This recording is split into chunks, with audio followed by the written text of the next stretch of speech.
Como aplicar o efeito solo artificial no Lightroom Web? Para acessar o Lightroom diretamente do navegador Google Chrome, você tem que ter uma conta na Adobe e a extensão instalar no navegador. No canal tem vídeo falando sobre isso. Eu vou deixar 2 vídeos na descrição. Ao acessar o Photoshop, você tem esses atalhos. Então você vai acessar o atalho do Lightroom. Vou carregar uma foto. Do lado esquerdo, sinal de mais, adicionar fotos, carregar, arraste e solte os arquivos aqui ou selecione. Abre o local onde contém a sua foto, seleciona, abrir, fazer o upload de uma foto, upload concluído, uma foto foi carregada, concluir.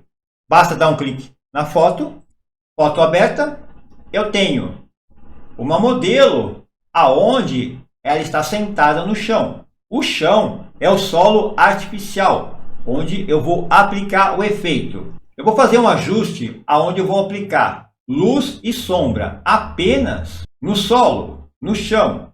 Nas demais partes da imagem não será aplicado. Vou do lado direito, onde eu tenho essa barra, primeira opção, ações rápidas, vem com essa barrinha, solo artificial.